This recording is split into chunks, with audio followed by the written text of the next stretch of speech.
Welcome to the Gibberpish podcast. Well, one of us slept in and one of us hasn't really slept at all, but we're here to talk Gibberpish, aren't we, Dom? Yep, we're here to talk Gibberpish. Might not be coherent, it might not even make sense, but fuck it, we're here. If that was an issue for the listeners, they would have stopped listening long ago. Yeah, we'd have one listener left. Hi, Lance. Yeah, it's been a hell of a time. We recorded our best of the year last a month ago, and I'm like, we'll totally jump straight back on to record another episode right away, and oops. Yeah, the intention was to get another one recorded as soon as possible, but you know, yeah, we mean well. Shit happens, but we never really nailed that one. But it's been an interesting few weeks. It's been I gotta say, like, this last week has been fascinating because our childhoods came roaring back to life again. Oh yeah, Linkin Park, out of nowhere, shows up with a song called Lost. And this is literally a Lost track from Meteora, which celebrates its 20th birthday, which, you know, I'm a bit not sure how to feel about that one, because it's, you know, it means that it's 20 years since I last listened to that album. But at the same, 20 years since it came out, and I, you know, that was, you know, my childhood was like, oh my god, there's that new Linkin Park album coming out, and then all of a sudden it's like, oh wow, that's 20 years old. Oh, the grey is showing a bit more on the beard these days. Yeah, and yeah, out of nowhere comes Lost, which is, I thought, was a really good track. I think it hits a lot of the kind of the right mix of Linkin Park, where it's that kind of softer, sadder side of Chester Bennington, but also that kind of like strength from within aspect of his vocals. It really is. That's what draws me to the band, anyway. I think it was the same for me. I think I just liked how, at the time, no one was really doing anything like that. If you know what I mean, no one was really doing that kind of mix of. There was obviously you had the record scratch and you had the guitar and then you had the two different vocalists. No one was really doing that at the time, anyway. Or no one was certainly doing it as well as Linkin Park. And then, like you said, Chester Bennington's vocal range just kind of, you know, it's oh yeah, he's doing the good melodic, but then all of a sudden he would kick the absolute shit out of it and start roaring. All right, this guy can sing. Yeah, and that's one of the main things that shocks you when you get into metal at the first place is I didn't know music could sound like this, because I think that was my initial exposure to like Slipknot. Was I didn't know music could be this angry, and I didn't know it could be this like aggressive and powerful and so full of energy, because I'm used to like my parents' music, which is a bit more kind of laid back and chill. But then my dad was just like, oh, I have this like other music that I don't play around you guys just because, you know, it's a bit more grown up. And I'm like, what do you got there, Chief? And one of those bands was Linkin Park. And yeah, it's always been there since the start of my metal journey. To have it come back a little bit and have it be, no offense to the people who like the new Linkin Park, it's just not for me. Yeah. For the last like 3 or 4 albums they released, it just I wasn't feeling it. And then, but like to have it come back, have this part of Linkin Park come back is like, holy shit, this is the good stuff. Yeah. But this is the CD that I think actually broke because I played it that much. It was just back in the days with CD players when you had to scramble about looking batteries and shit because you wanted to listen to more music. Yeah, the Walkman days. Yeah. Or in my case, the Woolworths value CD player that you got for Christmas. Oh, we all call them Walkmans, but again, it's the thing of like, oh, is Xerox that? No, copy it. Like, Xerox is just a brand that everyone uses. Like, you don't search for it on the internet, you Google it. Even if you use Bing for some fucking reason. Yeah. I got angry at Bing earlier today, and it still annoys me. I googled something. I mean, everyone gets angry at Bing just because it exists, and it's an incredibly mediocre browser. It's just, I think when it comes to Google versus Bing, I think we just don't realize how easy Google has made certain things until you have to Bing something. And you're like, oh, why are you like this? Why are you just not like that little 5% easier? But I digress. Yeah. The Linkin Park, like the kind of the CD Walkman days where it was like you plugged it in, you literally plugged a little cable in, and you just put your headphones on, and you would just disappear into this other place with this band, and it was fantastic. And this song brings all that right back. Oh yeah, absolutely. Just a kind of heads up, Meteora was literally the end point of my Linkin Park fandom, because I was on board for Hybrid Theory and Reanimation. Reanimation gets shat on unfairly, I think, because we definitely went back and forth on how good Reanimation actually is in terms of being a kind of out there new metal record. But quite literally, you can draw a line under Linkin Park at that point because Meteora, and then they went on to Minutes to Midnight, and I think Yeah, that's when they started doing songs for Transformers film. And I was like, you know what, kind of out. yeah. I'm done here. I never really. I kind of appreciated the Reanimation album for that one song that was like a video game. I loved Yeah, the shit out of that as a 40k fan. That was awesome. I was like, oh my god, it's basically the Tyrant yeah, versus the Eldar, and I'm like, okay, that's pretty cool. But the rest of the album, just I never got around to it, and it's actually now one of my favorites. Like it's one that I have songs for that in playlists that just come up all the time. I'm like, oh yeah, this one, and it's yeah, a fantastic album. But it's those three albums, that initial trio, are just the early 2000s distilled into CD form. yeah. Right. I wanted to give a quick shout as well to the video for this. I don't know if you've watched the music video for this song. Yeah. Holy shit, is that fantastic? I'm gonna butcher the names here, but it was directed by Masiej Kuciara. Not entirely sure the spelling of that one, and People Pleaser. And they described it on Twitter as a love letter to the band we all grew up with, and I said that barely covers it, but it really, like, there's so much in there to sit and pick apart, from like just classic anime and animation references to just references of old Linkin Park songs.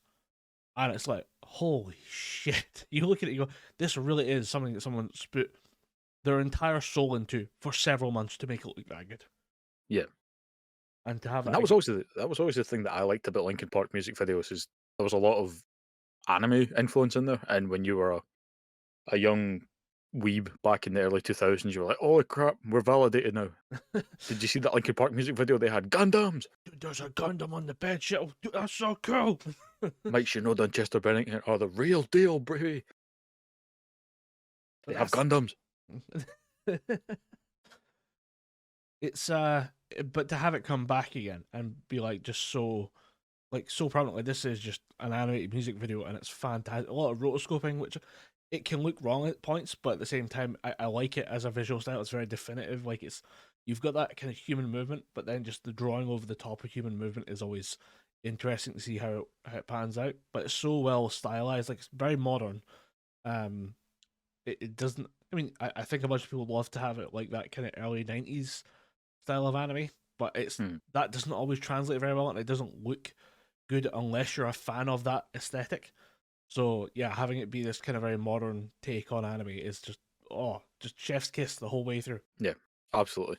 And moving on from Linkin Park, talking about other shit that made me feel like I time traveled, was the Nintendo Direct that came out, and they were talking about new games and shit that were coming to the system, and most of it was just, hey, you remember this game that you played in the Game Boy Advance, Advance Wars?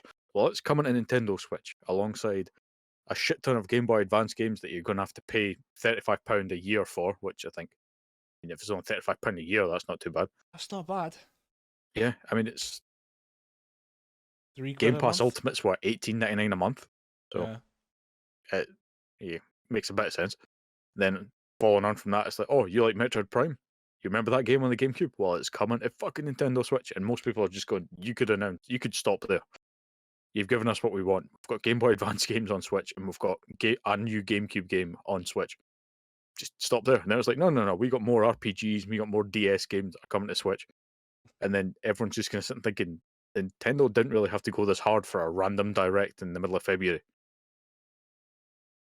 Yeah, because like the just after Christmas period is typically like a slump for just about everything.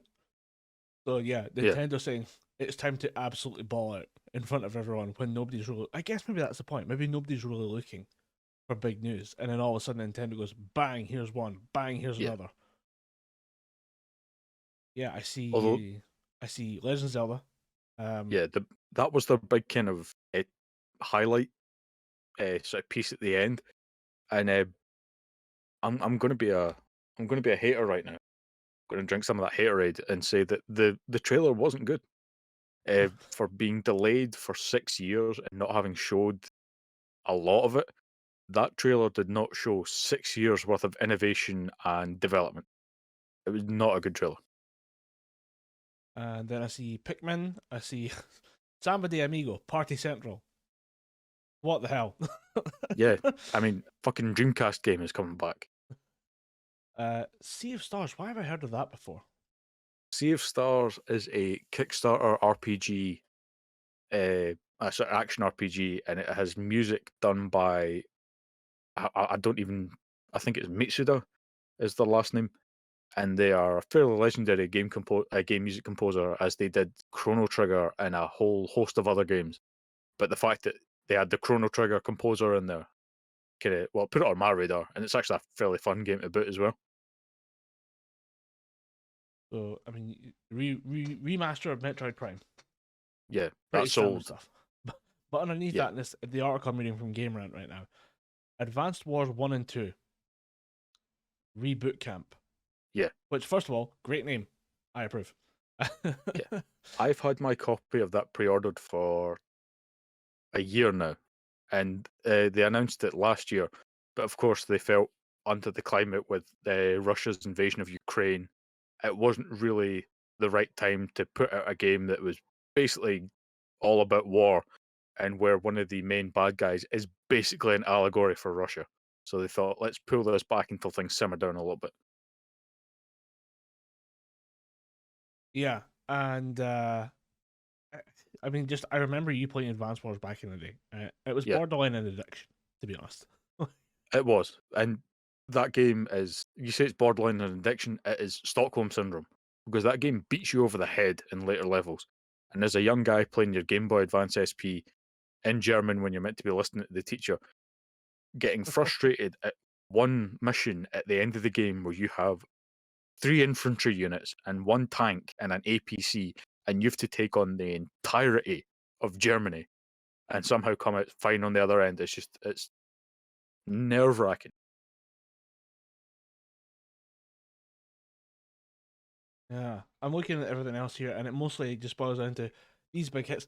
Professor Layton, I remember that being like is that the brain training game? Is that someone Kind of. else? It was a puzzle game, if I remember right. Right. Like puzzle game, detective game type of thing. Yeah, But that coming back was another thing. As I was watching the stream, people just popped the fuck off when that returned. Yeah. Because Professor Layton is one of those games that showed up, people loved the hell out of it. They made about 9 games in 4 years, and then it just kind of died off. Probably because they'd made 9 games in 4 years.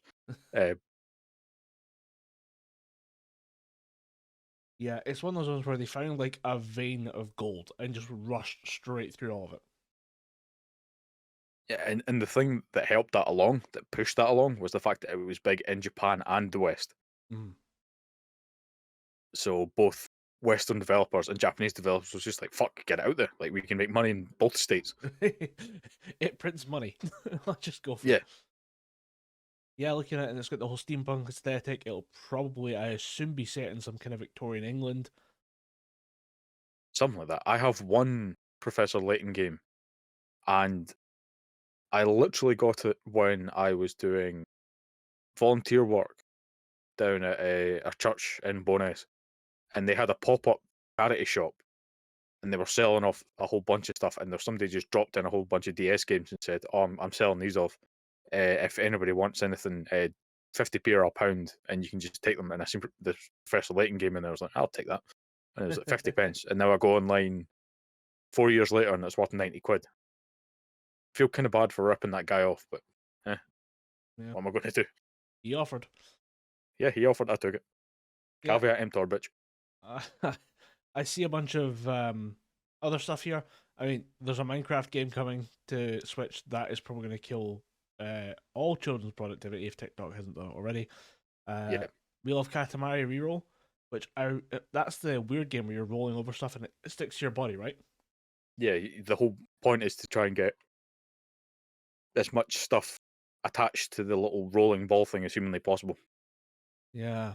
And I think it gets to the point where you roll up that much crap that you can actually take over the solar system. I do see Bayonetta. There's a Bayonetta game in there. I see Octopath Traveler 2. I think I remember what that is. I'm trying to remember if it is the exact one I'm thinking of. Yes, it is. It's this weird kind of RPG, but it's a very gorgeous style. Like, Oh yeah, it's what they call a 2D HD game, and I'll get to Octopath Traveler in a minute because I have some thoughts on that game. But Bayonetta Origins Cereza, I think the game is called, is it's basically someone said, you know how Bayonetta is famous for its high-paced kinetic action. Let's just take that and let's make it a platformer with very very scaled down action. I get oh that you want to try different genres and things, but when your game is known for action, to then go to not action is just a bit of a weird move to me. yeah. I see Tron games and a Disney game in here as well, which is like okay. Yeah, Yeah, I guess if Disney wants to make money there, they might as well go for it. And Nintendo's a yeah, good like match for them in terms of like branding. yeah, definitely. But just talking about Octopath Traveler, I don't know why that game is as successful as it is. Because I bought it, like most people, I thought the 2D HD graphics were fucking stunning. And the gameplay was, just RPG fare, and all the characters and art design looked fucking stunning. So it drew me in. And it was a fairly cheap game, something like £18 uh, on the eShop. So I grabbed it and I played it. And the whole Octopath name comes from the fact there's 8 characters and they've all got their own separate stories.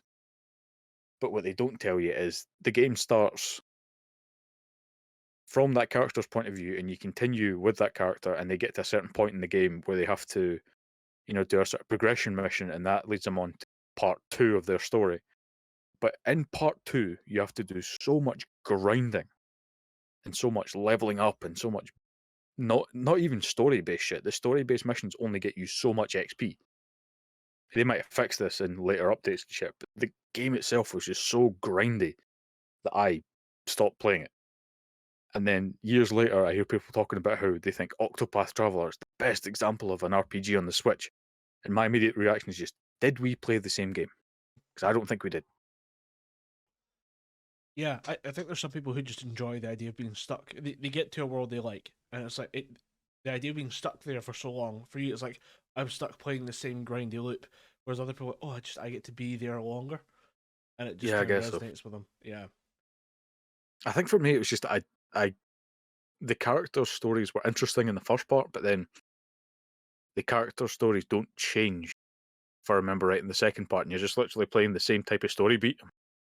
Well, if they kind of changed it a bit in part 2, like introduced a new element, it would have been fun, but no, playing the same shit.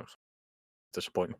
But apparently people love it enough to make Octopath Traveler 2, and then there's other games that are done in that style, like the Dio Field Chronicle, and uh, there's more 2D HD games coming out. Like apparently the rumor on the Vine is that Chrono Trigger is getting a 2D HD remake, which if that is the case, I will be buying it day one.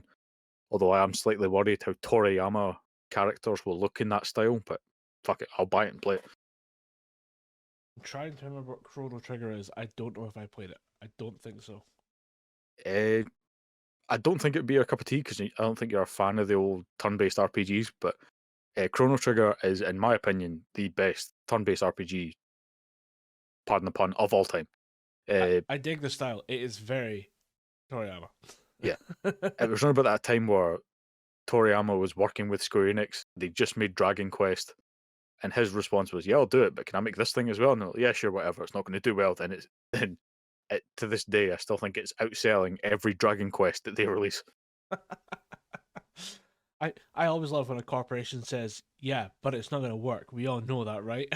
And the creative says, we'll give it a go." The public response is always fantastic. Yeah. And it's just, I always imagine some intern being in the room when that deal was made. And it's like, so you just realised you made that deal with Toriyama-san? You know what else he makes? Yeah, Dragon Ball. It's never going to take off. Cut to 10 years later, and he's just, raking in the cash. I mean, with that, as the business executive, worst case scenario, he also makes a shit ton of money. Probably more money than Toriyama. Yeah. So, I mean, it's one of those of like, oh, I was wrong. Oh no, let me cry into my pile of money. Oh no. Let me dry my tears with this $300 check. I just think the Woody Harrelson gif of him just rubbing his face with money. Yeah. Oh no, woo, tis I. The one who was wrong. Oh no. But that looks like a solid Nintendo. I say, like, there's no reason to do that in a February, bro. We had there was no. You could have been like, hey, we're making a Kirby game, and everybody like, oh shit, Kirby. Yeah, I mean, I'm one of those people. I was like, they announced a new Kirby game. I was like, okay, I was going to get it, but it's always nice to see what they do in each new Kirby game to make you realize that it's the same shit over and over again, but they word it in a different way. Like, yes, it's back. Kirby's back. I saw somebody describing Kirby, and it was like, no, you don't understand. Like, Kirby is this cute little pink fluffy ball guy that goes around eating stuff and being weird, but he can also fight gods. He's on that Oh, yeah. power level. You know, wait, what? The weird pink guy? Yeah, he tried to eat God, and he almost wins. If you ever want just a shock to the system, just read Kirby lore, because, like I said, Kirby's this cute little puffball character. You know, he rides a star. He's, one of his main weapons is a weird little wand thing. Mhm. But the lore that leads into this is some of the darkest, twisted shit that you've ever seen. Like, one of his enemies is literally his best friend who makes a deal with a literal devil to try and match Kirby's power and becomes a demon god thing. See, I was up in Glasgow the other day, and I was like, "Oh, go buy some manga and stuff like that." Because I'm up here, I rarely make it to the big cities, so might as well go to the bigger Waterstones and grab books and stuff like that. And I saw the Kirby manga was sitting there, and I'm like, "Oh yeah, someone made a Kirby manga."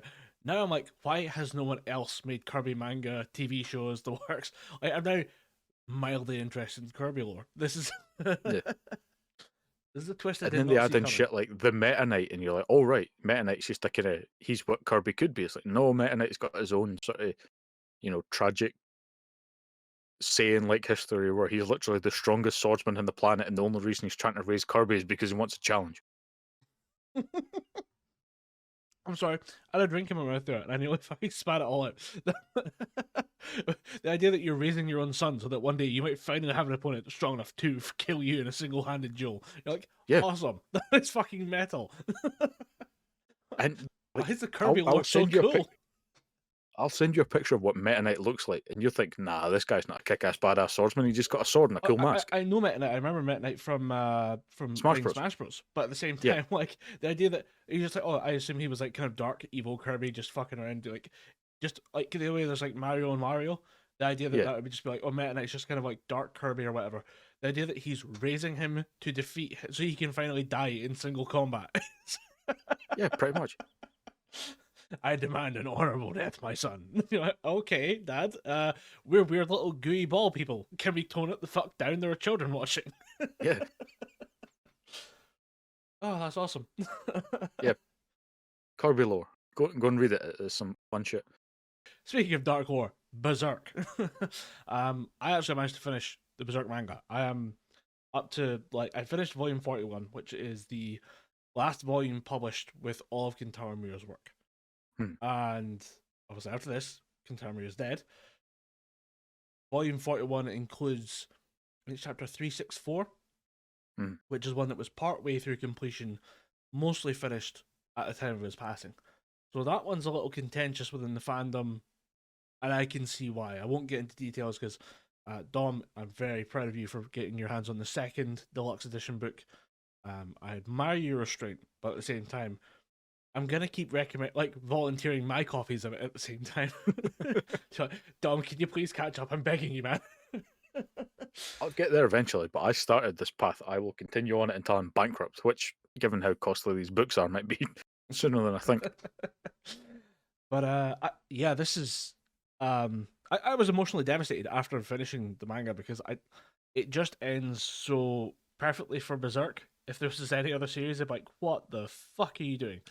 But if this is where we have to call an end to it, depending on how your puritanical stances are, I don't have that kind of thing where I'm saying, okay, it has to be Miura's work. Because what's happening now after Miura's death is that it's being written by a fan, or written by a friend who was a close confidant of Miura's, who has chatted with him about the series as well, a veteran of the manga industry. So it's under the control of someone who knew Miura's mind on certain matters and how things should progress, and advised Miura as well, and also staff he had personally trained to take over the manga to make the workload easier, and it's being handled explicitly with the blessing of Miura's family, and then with the intention of honoring Miura's legacy. I'm cool with that continuing on, but if you were to say no, that's where Thesis 4 is the end, or Thesis 3, depending on how you want to read things. That is, like, I don't understand why you would end it there, because it is a fantastic series of character moments. Where we're at right now is it's the Falcon of the Millennium Empire arc, which we're just kind of wrapping up. We're now on Elf Island arc, technically, because the guys have arrived at Elf Island. But the Falcon of the Millennium Empire arc is basically like a breather after the absolute insane. I think it's the Fantasia arc that comes before that. Fantasia involves 2 all-out wars, the death of a god, and the arrival of supernatural monsters into the world. And it's the most action-heavy Berserk gets throughout the entire run. And it's insane. And it's a wild ride and it's a lot of fun. But that is only part of why I like Berserk. I love the action, I love the gore, I love the violence. I think it's a cool part of the story. Or it's a cool part of the world. It's but I'm here for the characters. And the last couple of arcs have just been about everybody chill, everybody take a breath. We'll do a little bit of action, a little bit of fun stuff for everybody to just kind of keep paying attention. But we want to have these big character moments of growth and resolution to issues that have been plaguing characters since moment 1, really. And yeah, I mean, I'm experiencing it differently from people who've been reading as the books have come out. Because for those of you who don't know, Berserk took long hiatuses of like months where nothing was published. Whereas normally with manga, you would try and do, especially the longer running stuff, you'd put a chapter every 2 weeks, every week in some cases. Guts was on the boat, as the phrase is to say, as the phrase is known in the community. He was on a boat for 8 years, which is a very small part of the story, but it took forever for him for Miura to write it all and to draw it all and do it all himself, and it's what led to him bringing on support staff to help him do the job a bit easier. And it's a fantastic. I really enjoy the boat arc, but I'm experiencing it differently because it was for me a couple books, and I read it over the course of maybe a couple days. If you had to wait 8 years, like if you got on that boat with Guts, and then you were on there for 8 years, I'd be kind of pissed too. This is good. Yeah, if you were put on hold for that long. Yeah, it is good, but 8 years. It's a bit nuts to think about it that way, but I really want a lot of people. It's not for everyone. I'm gonna give it the whole kind of, you should be aware that this is ultra violent, including sexual violence, and that's gonna throw a lot of people out of this series so fast. I just, that first page is a litmus test. Do you want to read Berserk when it is a man fucking a demon woman and then being like surprise and then blowing her head off with a cannon? If that's not up your alley, neither is the rest of Berserk. But if you are okay with that type of thing, yeah, it's one of the best things I've ever read.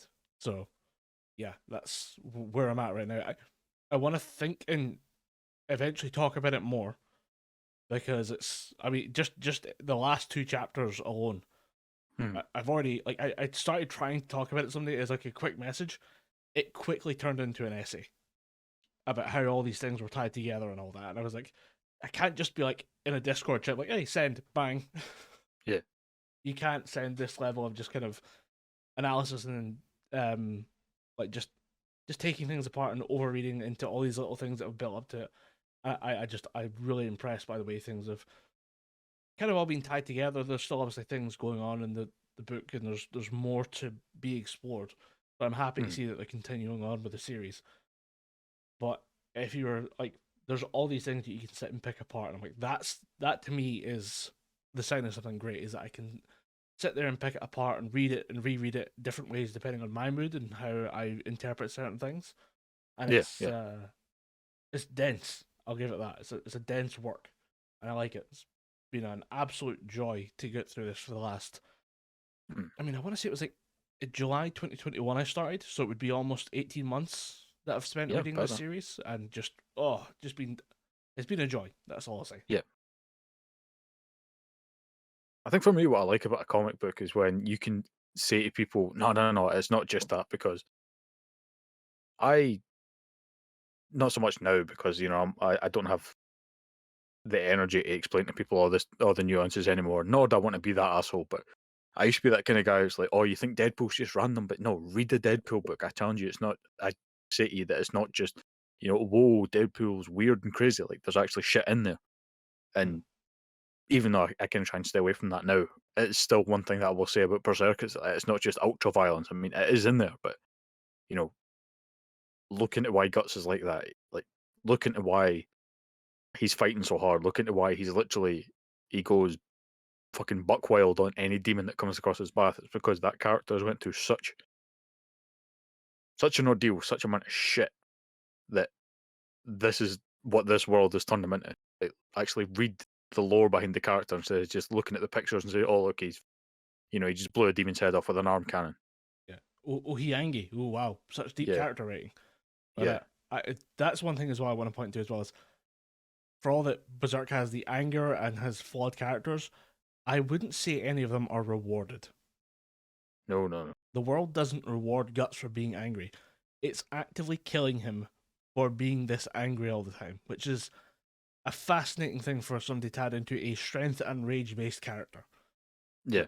This is destroying you from the inside. I'm like, that's deeper than it should be, but I appreciate it. And that is literally the whole story of Berserk. Is literally Guts is killing himself quicker trying to fight against fate. But if he just accepted his fate, it would end, and it would just his whole struggle would go. He'd be like all the fighting and things would disappear. But that's Guts's whole character. Literally, his whole character is just keep fighting through what's on its way. Yeah, and I mean, there's characters that identify with him as being the struggler. You know, he who struggles against death. And you're like, oh yeah, that's a title you would give somebody in this position. But yeah, I mean, it's an interesting discussion that's come up because there's that. Have you heard of Vinland Saga before? Yes, I've seen the trailer on Netflix. It's a fantastic show, and it's got a very similar idea, where it's about a young man who is basically insisting upon becoming a killer, and people wiser than him insist, hey, turn your back on the life of violence, find something worth living for outside of the battlefield. Trust me, I've been there. I'm begging you not to. Please just walk away and find happiness outside of death. Yeah. And it's all that conversation that it resonates so much with Berserk at the same time that they're actually compared favorably. Like, it's not like where people say, oh, it's Naruto versus Bleach. It's not the same thing where it's like Vinland Saga versus Berserk. These are both interesting takes on humanity and violence and masculinity and stuff like that. And it's not in a very condescending, annoying way. It's very kind of thoughtful and lets you explore the idea yourself. It's very interesting. So I recommend Vinland Saga. The anime for it's pretty good. There's some dodgy CGI in some places, but for the most part, it's fantastic. So I'd recommend it's on Netflix as well. It's easy to access, which is half the battle with that show because it was on Amazon Prime for months, in fact years actually, and I never watched it, despite knowing it was like a solid 10 out of 10. And then when it finally arrived on Netflix with an English dub, so, okay, now I can sit down and watch it because it's much more accessible. Yeah. Although you do get the interesting issue with European languages at the time, where you have characters, because it's dubbed, everyone's speaking English, but you have a character who's Danish speaking to an Englishman or speaking to a Frenchman, but they're both speaking English, pretending they don't understand each other. Yeah. This kind of fucks with the European setting. Yeah, they do that. Obviously, I don't think I really came across many anime that do that, but they do that a lot in Doctor Who. When a character, I'll meet a French character and they'll start speaking what they think is French and be like, oh, sorry, I don't understand you. It's like, you're both fucking speaking English. This TARDIS translation matrix doesn't work. I think the actual, the example I know most off the top of my head is, it's Thorfinn, who's the Danish guy, approaches two French soldiers at the edge of a camp, and they're both speaking English. He says, "Hey, do you guys speak Danish?" And like, no, we don't. What are you saying? We don't speak. We don't speak your language. We speak French. Do you speak French? You're both yelling at each other in English. You fucking dicks. Although, to be fair, it is true to the Japanese adaptation because it's the same issue, but everyone's speaking Japanese,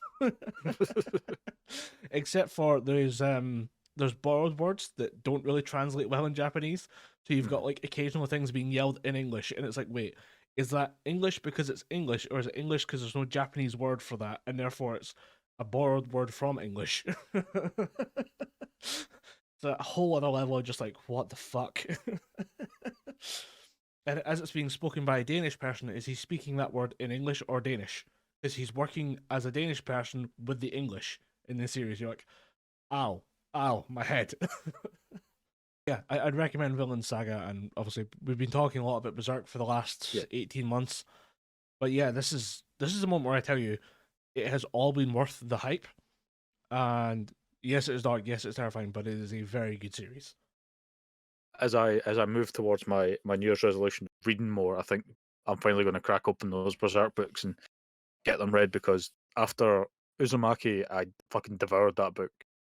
Within about 2 weeks, I'd finished it, all 600 pages of it. I'm reading another book that again has been sitting on my shelf that I need to finish. The unofficial backstory of Resident Evil, Itchy Tasty by Alex Aniel. I got about 3 chapters into it last time, and then I just stopped reading it for whatever reason. So I'm starting that book again. I've got a whole bunch of other books that I want to read first, but they're comic books, so I'll probably get through them fairly quickly. But definitely looking forward to getting torn into Berserk and quite a few other comic books as well. Because I got through Christmas presents. I got a lot of books. For example, I got the first 3 volumes of Preacher. Wait, I remember watching the TV show for that, I think. And I'm very excited to get torn into them. I also got a comic book that I've been looking for fucking years, and I got the special edition of that for buttons. It is a book. It's a Teenage Mutant Ninja Turtles book, because that was also a comic as well. It's called The Last Ronin, and basically Shredder wins, wipes out all but one of the Ninja Turtles, who literally takes it upon himself to, using all of his brother's weapons, fight back against the Shredder. It's a very simple premise, but it's fucking amazing. Just the idea of Teenage Mutant Ninja Turtles revenge plot is pretty cool on its own. And the good thing about the TMNT comics is that they're not afraid to get bloody, because it's turtles that are called ninjas with weapons. I was just about to ask, does it get violent? And if so, how gory are we talking? Because if you're having, like, if the rest of the story was all kind of like PG-13, where there's like a little bit of blood or whatever, and then you have this one series where it's like an alternative ending, where it's just one last turtle versus Shredder, and it's just violent as all hell, that would be even cooler. But if the actual comic books in general are violent and gory, that's also cool. Oh yeah, the Eastman, I don't remember the first names, but the authors, the fathers of the TMNT saga are Eastman and Laird. They always put in violence, like, because it's Ninja Turtles. They have blades, they have weapons, they're fighting other ninjas. Blood and violence and gore was always a part of it. And then when that got translated into the cartoon, they were like, okay, let's have them use their weapons, but let's not have them, cut arms off and shit like that. Fucking Nickelodeon, you bitches. Just imagining the screams from a nursery room as somebody like just jabs a sigh into somebody's eye, just pops it out like a. Oh yeah, plenty of shit like that. And so there's the kind of violence in all those books. Obviously, they'll have direct cartoon tie-ins where it's a bit less violent, but the mainline non-TV show based comics are very violent.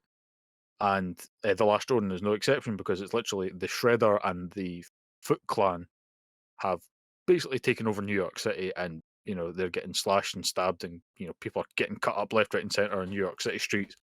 So whoever the titular Last Ronin is, because that's the whole point of the Ninja Turtles, is they're all color coded, because originally they all had just red masks, and you differentiated them by their weapons.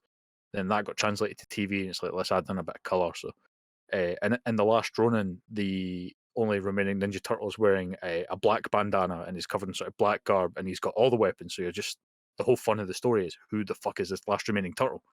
Because you're sitting thinking, well, Leo's the leader, so it's not going to be him, and Raphael's the strongest. It's definitely not going to be fucking him.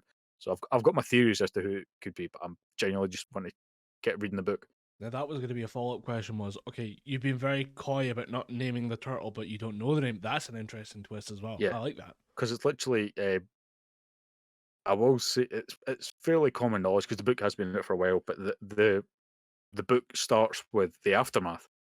The final turtle is literally running away from whatever's happened, and I think he's got a couple of the other turtles' weapons on him. Like he's got a broken samurai sword, he's got a piece of Donnie's staff, he's got nunchucks, and I think he's got a sai or something at his foot or something. He's got all the weapons around him, so there's that misdirection. You don't really know who it is, and he literally kneels down and takes the sword and tries to kill himself.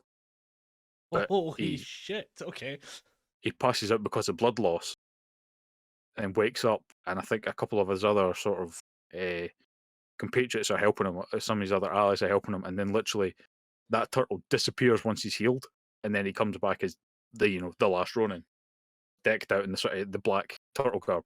But from that point on, you can realize this is not fucking around. If you have that as a book, I may need to borrow that. Yeah, I've got the hard copy, but I will happily give it to you once I'm finished. Fucking sweet, dude.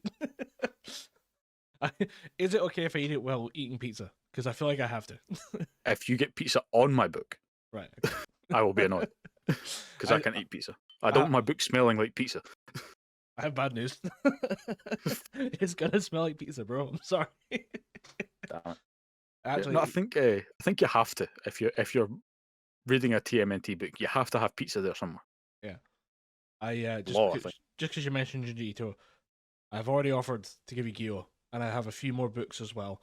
I have a few books. One's called Smashed. Mhm. One's called Deserter. I then have a book called No Longer Human, and that one's different. Mhm. Everything else is Junji Ito's own work, and I like a lot of his short stories. I'll actually talk about the anime that they made out of his short stories that came out when we were between episodes. But the other one I have, No Longer Human, it's a book written by a guy who is very famous in Japanese literature, but is very little known outside, like in the West. And that guy spent years insisting that the book was not about him.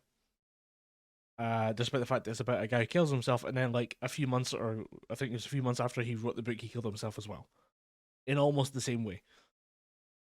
And Ito has been fascinated by this book for so long. He's like, I'm going to adapt it into a manga, and I have the book now, and it's huge. It's about the thickness. What's that book called? No Longer Human. No Longer Human. So it's like, I've never seen him adapt somebody's work before, and I think he'd be very good at it. So I'm gonna get that one. I'll read. I think that one would be slightly different from what I'm expecting from a Junji Ito novel, but yeah. I'm having watched. I just go straight into this. I watched the anime that Netflix made for Junji Ito collection. So back, I want to say early 2022, there was a show on Crunchyroll called the Junji Ito collection, and it was panned by viewers. It doesn't really follow the style of the writing and the setup and stuff like that, because it's hard to imitate manga in anime. It doesn't seem like it should be, but there's certain things that manga fans expect out of a story and certain structure and pacing that doesn't really translate well to anime. So anime has its own rules, its own way of doing things, so you have to kind of, if you're going to make an adaptation of a manga, you have to lean into being the anime rather than just trying to one-to-one copy the manga, because you're never going to get the feeling quite right. And if you do, it leads to a kind of stilted looking show, because obviously you're imitating a still life drawing. I think it's fair to say it was not well received for the first one. Yeah. I prefer this one, the Netflix. It's not even like the Netflix version of the same show. It's entirely different shows. They've chosen different stories to adapt. It's different. I think it's a different studio behind it. I'm almost certain it is. But yeah, this is better. Not every one is a banger though. Like not every episode is even good at points. But I'd say overall the quality is a bit higher. It can be really hit or miss, and I'd say that there's like a middle third of this. The first couple episodes are a bit off because it's just strange characters, and it just doesn't quite hit you right unless you're in the right mood for that sort of thing. Mhm. And then there's like a middle run of the show where it's just fan-fucking-tastic. And the imagery is wild and out of control, and it's everything you want from a Junji Ito adaptation, because Ito's imagery is insane when he wants it to be. I mean, Uzumaki features a guy wrapping himself inside a cylindrical like barrel so that he becomes a spiral. And you're like, that's so fucked up. It's so messed up. You can't help but like it. And then like stuff even like Jack in the Box. Is that Uzumaki? I think it is. Sounds like it. It's a guy with a car spring.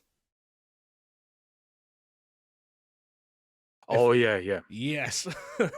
Yeah, that's the one in the kid in the graveyard, the one that's trying to get the main character's attention. Yeah, he plays the kind of classic trick of like hiding around the corner and jumping out to surprise you, because that's how he wants to get attention and get noticed. And yeah, he ends up with a spring in him and using that to be a kind of Jack in the Box, bouncing around chasing people as a zombie. And I remember reading that and being like, this is so fucked up, but so fucking awesome at the same time. And really, I'm impressed by how weird your mind got there. So very well done. Yeah, And that's the thing about Uzumaki. I read it and I immediately wanted to text you saying, give me the next one, but nah, I need to pace myself. I don't want to burn out on Junji Ito. And I feel like the visual was stronger there for how they adapted, or the stories they adapted. They did a really good job of it. You'll probably have seen some kind of visual of the floating balloons. If you're hanging out online, I think it's called the hanging balloons.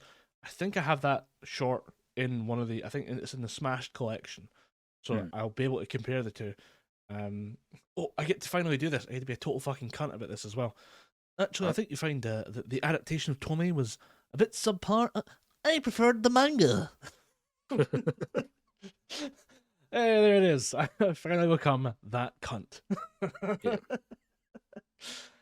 But I actually, the part of Tommy, the adapted, was pretty good. It's the initial kind of reaction of what the hell is Tommy. I wasn't sure where they'd go with it, because there's so much of that story to pick apart, and which part do you choose, which fits the best into a surprising short horror thing. And yeah, the introduction of Tommy's powers is probably the best place to go, and then you leave it as a kind of a nice mystery ending, which is probably the right. I'd say it's definitely the right way to do it, because doing the full story would be a movie in itself.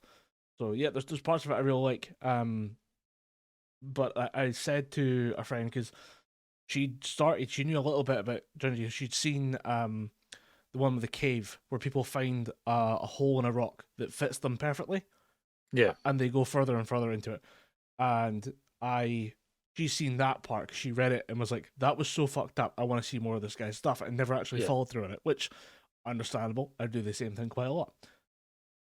But she was like, I read watched the hanging balloon part of it, but I'm not sure what else to watch. And I'm like, I will give you those to the good stuff.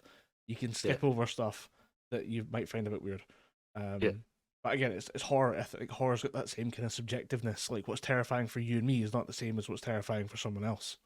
Yeah. But yeah, it's an interesting adaptation, and I really enjoy when somebody at least tries for it. I think they put a lot of effort into this. But it's still he's a very strange man, Junji Ito, and his mind works in fantastic and weird ways. Yeah. Fantastic yet terrifying ways, some might say. Yeah, there's some times you're like, has anyone checked up on him? Yeah. How often does he just sit down and have a chat with someone? But if you actually watch the interviews with him, he's the nicest man. He's just a nice little guy. I think all the weird has gone out on the paper, and he's just left as a happy, fulfilled man. Yeah, absolutely. I think I watched an interview or a video with him recently, and he was rating horror pictures. I was like, he just looks like the kind of guy that he could easily be your accountant that writes horror manga on the side, and you would never know. He seems like just a good guy. He's that nice uncle, the quiet one at the family meetings, but other than that, seems all right. He remembers playing video games. He'll play video games with you, and you're like, okay, cool. Yeah. And then all of a sudden you're like, hey, what do you do for a living? Let me show you, children. Yeah. Out come the Let me show you this thing I'm writing. It's got something to do with snails. That sounds nice. Oh, God. Yeah. Why are they gluing themselves together? Why are they mating? to this day, I still, if I see a snail, I just kick it to the side. Fuck away from me. No. It's like, I miss me with that shit. In search of easier manga to read than Junji Ito and Berserk, Yeah. I quickly read Weathering with You. In the Best of 2022 episode, we talked a little bit about Makoto Shinkai, and Yeah. I was reading 5 centimeters per second last year, which is one of his older films, but I also picked up, just out of chance again on that Glasgow trip, I picked up the entire manga for Weathering with You, and I've always seen volume 1 and 2. I've never found all 3 volumes, so I found it and I grabbed it, and finally managed to get my hands on all 3, so I like Weathering with You. It doesn't get the same respect as Your Name, because Your Name is seen as a masterpiece, and it is. It really is. It's fantastic. But because Weathering with You follows on afterwards, it's kind of seen as the lesser of the two. And I prefer it. I like its visual style a lot more. I feel like it's brighter, it's more colourful, because it's to do with the weather and how that weather makes you feel and why you want to see a sunny day after years of rain. And as a Scots person, I relate to that so fucking much. Oh yeah. We're in the middle of winter, and I don't remember the colour of the sun. And I say that knowing it's full well going to be another couple months before I fucking see it again. So there's a certain connection that I have with this film that maybe some people don't, where it's like, oh no, you just have different seasons of the year. And I'm like, half our seasons are vaguely grey. Yeah. And Even summer gets quite grey. Yeah. So I kind of, the problem is obviously that with most of the time when you talk about an anime versus manga gets to tell a better story because it has more time to sit with the characters. You can go into their thoughts, their feelings, and what they're going through at the time in more of their kind of thought and expressiveness, and it wouldn't interrupt the flow of the manga. Whereas if you did the same thing in animation or just in a TV show or live action adaptation, it'd get really old really quick. Mm-hmm. But at the same time, the manga really lacks the visual flair of the movie, which is, again, it's all those colors. It's Shinkai's insane ability to draw landscapes and set up establishing shots and everything that he does right that's just so synonymous with his style of making movies is missing. And they kind of try to bring it in here and there. There are a few random color pages that are dotted throughout the book, and they're good. They're interesting. They help kind of keep it visually popping. They used one the first couple pages of a manga being, especially modern manga, being color is pretty typical, just to give you a bit of sense for the tone of the show or the tone of the book, or to give you an idea how a character's dressed and what they usually look like. And then they use one random color page in book 2 for a key point in the story. But after that, there's no other color in the story at all. And you're like, oh, that's a shame, because that's a key part of why I like this story, is the use of color and the weather and the feelings that attach to a sunny day. So it's kind of it's a shame it lacks the kind of visual pop, but say with 5 centimeters per second, it gave me a totally different perspective on the character. It gives you a different way of looking at the movie as well, once you realize, okay, the movie is him telling you the way he thinks things went, whereas the manga and the light novel that follow are more kind of everyone else's reaction to him being a bit of a dick, and it makes him a bit more interesting as a character. That's not really there for this story, and it's like, it's a shame, but it's still good. I still really enjoyed. I just enjoy being in those Shinkai worlds, but at the same time, it's lacking the kind of the visual pop that's there. So I'm not as invested in it. If I had a recommendation for this, if you've never seen Weathering with You, or any Makoto Shinkai film, he does a great job with rain and most weather phenomena. But this was about weather and how people are somebody controlling the weather. And one thing that stands out in this is I didn't know how snowy Japan was, because we assume it's a kind of tropical environment. No, it actually gets some of the most snowfall per year on the planet. There's parts of Japan that are worse than the Alps. Oh, okay. And it's because they're stuck in between two seas, which are both very warm waters, and then they cool over the mountains, and you get 20 foot worth of snowfall in a year. And you're like, how the fuck? It's just more controlled, and it's within certain times of the year that you just get massive snowfalls. There's some videos that the abroad in Japan have it's like an Englishman going through Japan. I don't know if you've seen Abroad in Japan's YouTube channel, but it's a good fun YouTube channel. But it's an Englishman going through Japan, and he's lived there for over a decade at this point, so he's very good with Japanese customs. So it's not like him being a fuck up; it's him just exploring and explaining Japan. But he's out in like certain parts of Japan, and like the snowfall is like double his height. Holy shit! How the hell? People just live in that, and they're fine because that like the culture is there to appreciate cold weather and how to survive and how to set up your house properly so it can take 20 feet of snowfall a year. But you see it and it's visually like wow. But the snow scenes in Weathering with You is probably the most standout moment where they realize, oh, like no, it's been raining. Oh, it's snow. Oh, we're getting into the winter. Oh, this is gonna get seriously. Like, this is gonna get bad. This is gonna be a problem. But it coincides well with like a key couple like turning points in the story of the movie. But this kind of fascinating dreamlike sequence of snowfall landing in a city is just so gorgeous. But it's again, reading the manga, I'm like, it's lacking that certain something. Yeah, I suppose what's always lacking is when you anything that is lacking when you take a comic book to or if you go from a film to a book, it's always just that visual spectacle. Because I know I definitely got that. And what book was it? Fuck, it doesn't matter. But there was some book, some comic that I went to reading after I'd watched the films, and I was like, yeah, I get that, but I get that there was more. Actually, I think it was Batman: The Long Halloween. Because I was watching that, I was like, yeah, they actually seeing Batman glide through Gotham, you actually get the sense of the size and the heft of Gotham. Seeing it drawn is cool, but they just when you actually get to see it and you get to see the city itself, how it reacts to the sort of the elements and stuff. It kind of it cements that feeling in your head a bit more than the book can, if you know what I mean. I get that way about lighting in certain senses because, like, again, like if you're flying through a city, also assuming it's at night, being Batman, seeing those city lights, those towns, that kind of orange light that it's very harsh, and it's always like in a certain one direction. It's always up in a weird way. That gives Gotham a bit of like character in a way where like there's no lights up above. Batman is above the city watching, but he's in darkness somehow. I like that kind of image of Batman. I think that's, I wouldn't say iconic to Batman, but it's one of my favorite parts of his character design is how he exists in that world, both above it and somehow in darkness. Yeah. But unless you were to spend hours inking your drawing to make the shadows look good, it's nobody's going to convey that for you. I mean, we could talk a bit about. I don't know if you've seen the latest spate of DC announcements where James Gunn basically just after stepping in and taking over the DC cinematic universe has finally decided, right, we're going to go with through storyline, we're going to basically Marvel this shit, and we're going to present a unified cinematic universe that actually makes sense. It's not just random films thrown together to try and make the most out of a fan casting or whatever.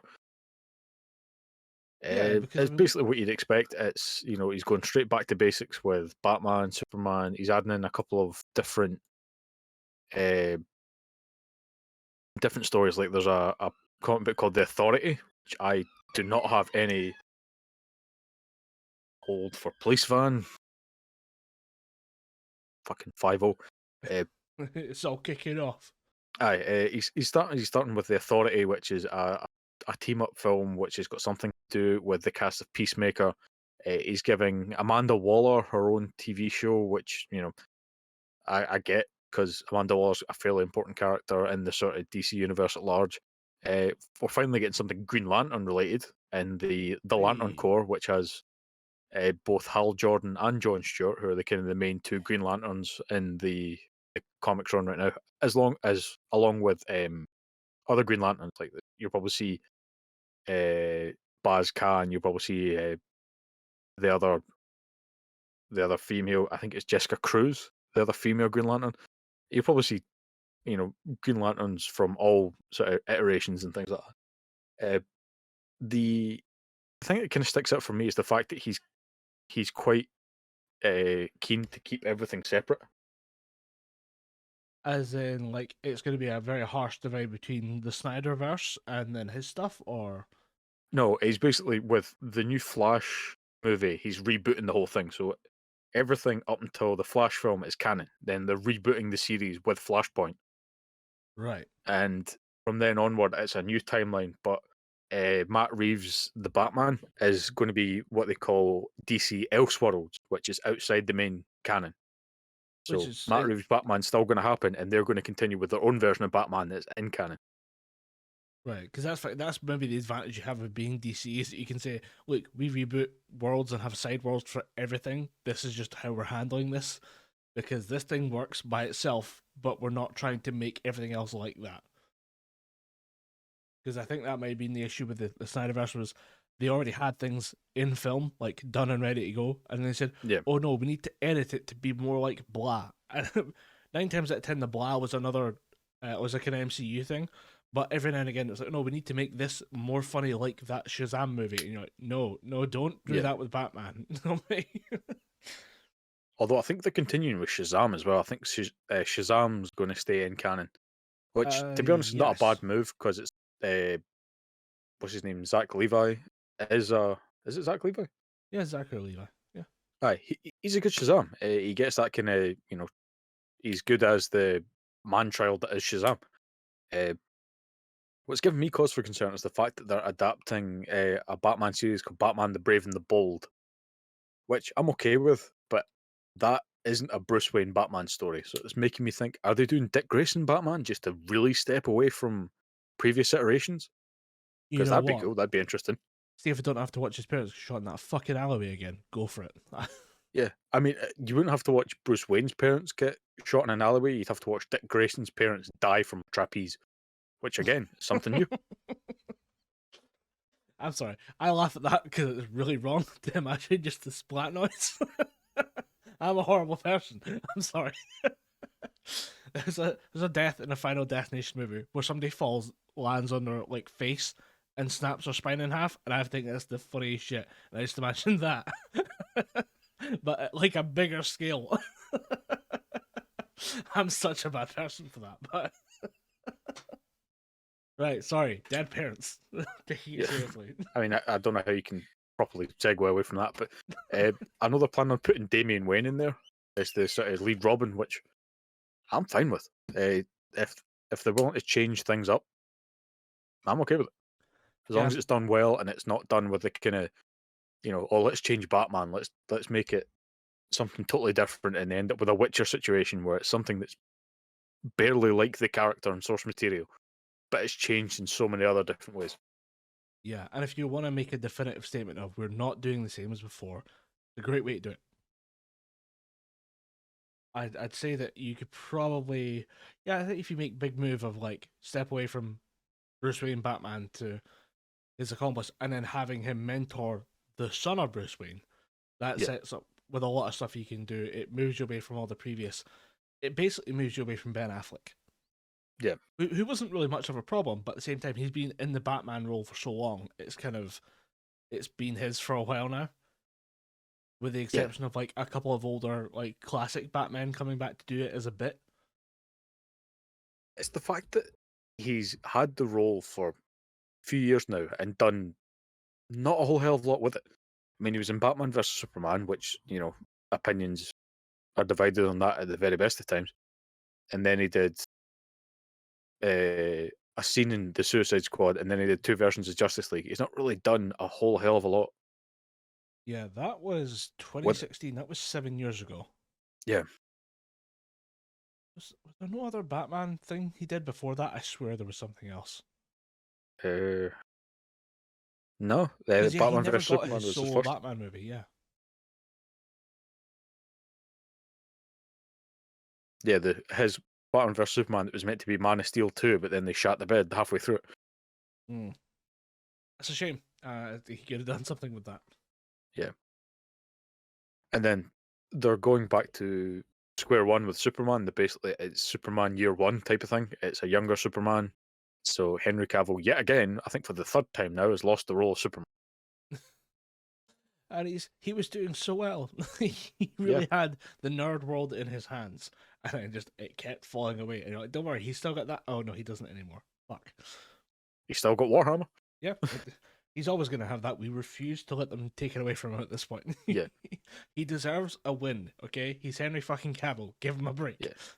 I reckon we might see the breaking point of Henry Cavill. Like, he just might start punching heads. He's fucking massive. Exactly. He's going to kill somebody. They're just going to be like, You imagine massive. if Jeff Bezos comes up to him and says, "I'm sorry, Henry, but we need to cancel your Warhammer film." The following week, the headline will just be, "And today, actor Henry Cavill caved in the skull of Jeff Bezos." Jeff Bezos found with his head up his own ass, literally. The only comment from Henry Cavill at this time was, "I'd do it again." Only comment from Henry Cavill was for the Emperor. Before he sprinted off into a field, clutching a rifle no one knew he had. On the victim, we noted several lacerations that could only be counted as something from a chainsaw. We do not know where he got this. These things don't exist yet. It appears to be a weapon from a personal collection he's been acquiring for years. It's weird to see a universe get restructured like this in real time when all the component parts of the previous universe are still out there. Like, yeah.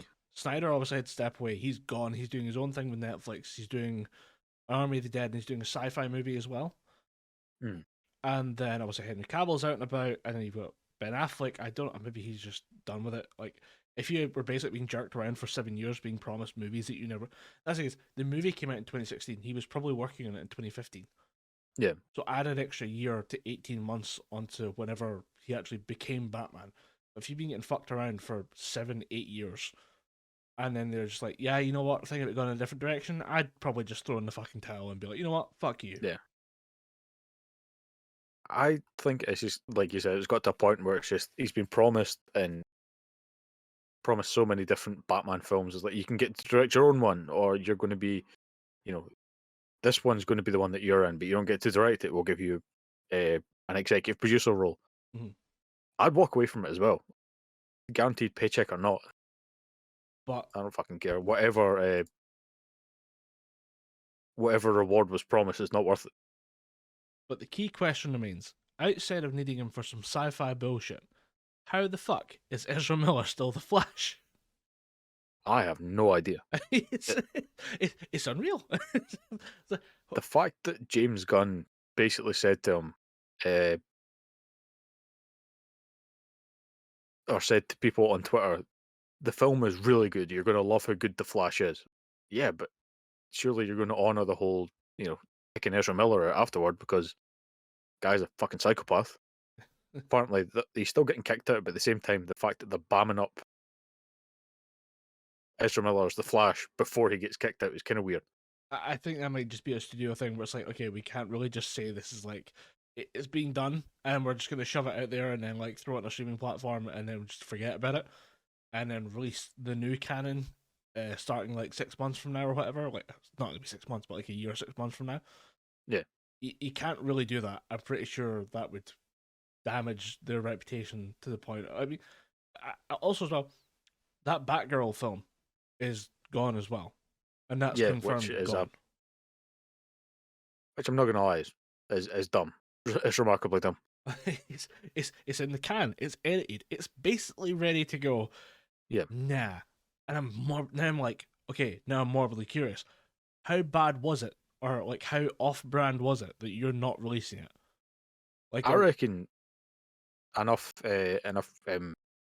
pressure to James Gunn, and he will release it on HBO as a one-off special or something like that. Yeah, I mean, or worst case scenario, use the footage and add in the old like Adam West, bam, pow, biff, like, yeah, go all in on like absolute cheese and just say, yeah, you know what, this is like leftover footage we have, and that's it. It's like a whole film's worth of leftover footage, to say nothing of the extra takes, the extra bits and pieces, like all the extra bits that we never see during film production. That's all sitting in there too. That was like I don't know how long it was to shoot, but that's like a year's worth of work for someone. Yeah. The initial kind of director, writing, producing side of things. That started a year ago, and to just be like, nah, the mind boggles. I mean, they were in Glasgow for 6 months, because I remember going to uni for a while and just seeing Gotham City fire vans and shit like that. So they were there for a while, so Yeah. they put in all that work. They may as well release it at some point. And if they have to put in a Batman sound effects line, go for it. I wonder about that because I think about like if you let fans re-edit stuff, what would they add stuff? For example, I for a laugh put some like you remember Van Helsing with Hugh Jackman. Yes. The opening segment of that is in black and white, and it looks awesome because it looks like an old school monster movie. I took parts of later in that film, just like screen recorded it and then threw it into editing stuff, and then made it like black and white, and it keeps looking awesome because of all the texture in that movie. I wonder if like you could make that happen, like if you just let a fan in to be like, okay, just let me fuck around with original footage, and I'll show you what I've got at the end, and then like just release it on like a streaming platform. I wonder if you could do stuff like that where you go in and you add like the Bam Biff Pow stuff to like Batman. Yeah. Like just fuck around with stuff and just release it for a laugh as digital content. Be like, you know what? We're not really taking this seriously, but it's funny. We were fucking around in the editing bay with this for a little while. Here you go. Here's a 20-minute YouTube video of like Batman v Superman re-edited with Adam West sounds. You know. I mean, it's slightly disrespectful, but at the same time, it distances DC from this whole, we're going to be serious and dark thing that they tried, and quite frankly failed at doing. Yeah, it's the difference between it being like a dark series and an edgy series, and you're like, you don't really have much of a definition to work with for dark or edgy. But if you see the switch between a dark and an edgy thing, it's like, okay, yeah, I know you're just trying to be edgy. And it always felt like that was kind of DC's thing, was we're going for a dark, serious universe. And you're like, yeah, you're pouting a bit too much to be dark and serious. Yeah. But yeah, I mean, if you want to talk about dark and serious, but at the same time, slightly camp, I'd have to recommend Tom Hardy in Legend. Because I finally sat down to watch this movie after, like, I heard about it years ago, but oh, Tom Hardy is playing both the Cray twins. For those of you who don't know, who are not in the UK, London gangsters, who used to run part of like London's East End, and who had a very weird relationship with the press because they weren't just being like gangsters in a kind of traditional keep quiet and let sure nobody knows what we're actually working on type of gangsters. These people were in the newspapers all the time for throwing lavish parties, hanging out with celebrities, and basically just openly the most criminal people you've ever met. And at one point, Tom Hardy was basically cast as both the twins, and it was a whole thing as to how they were going to shoot the technical side of this so that Tom could be both the twins, using like a stunt double or like using a body double of him to fill out the suit, and then they would go back and edit his head on to both shots. And it's a really fascinating film. But I highly recommend that. I think you've already seen it, haven't you? Yeah, I watched it after hearing the quote. After hearing several quotes for the film several times, I just decided, you know what, fuck it, it's on Netflix. I'm going to just watch it, and fucking hell, it's such a good film. If nothing else, you should definitely watch the fight scene in the pub. Yeah. It starts as like a fake Mexican standoff. With one of the kids about, a shootout is a proper fucking shootout, right? With gangsters and shit and guns. The fuck you got there with me? Is that rolling pin? You gonna bite me a fucking cake? It was me and my brother. This all started because me and my brother were massively drunk over Christmas and New Year, and just started quoting it. And I've obviously seen like a few bits and pieces here and there, like the fight scene in the pub, and then there is a fight scene between the twins in their club, their fancy like upper end club that they run in London, and those scenes are like on YouTube because they're interesting, and it's obviously with Tom Hardy playing both characters. But then see when you go into that movie, just it's so quotable. Just I love Tom Hardy's London accent. I've been a big fan of it since he started doing it in Peaky Blinders, where he plays Alfie Simmons, and he's basically being doing that London accent with his gangster character, and it's the same basic premise for a lot of his character bits and pieces, where it's that kind of that thick accent combined with just him saying the most outrageous shit he can get away with. And they write great dialogue scenes from where he's just taking the piss out of these ultra serious characters and is borderline psychopathic for the majority of the series. And with Legend, he's playing two people, both of whom kind of lose their minds in different ways. Like the Cray twins are not safe to be around. Put it that way.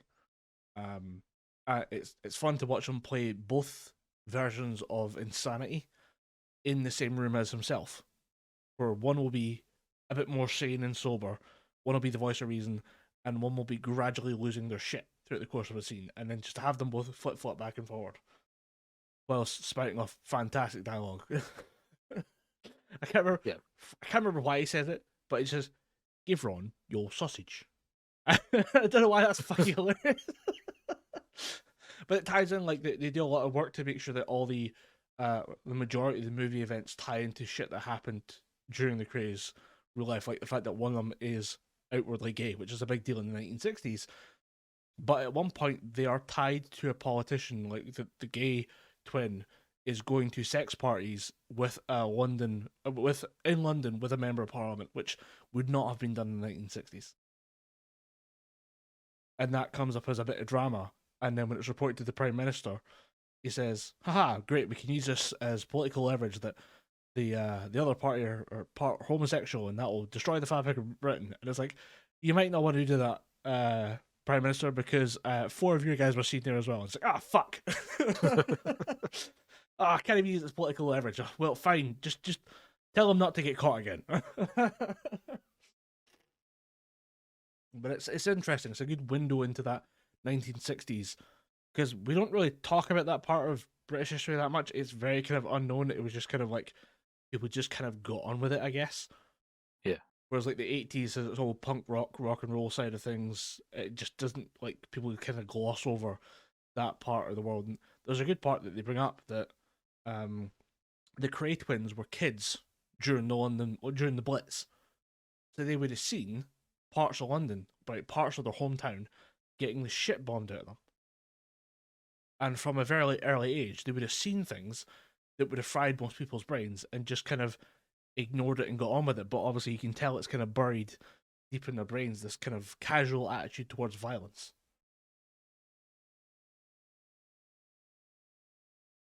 So if you haven't seen Legend before, I would both highly recommend it.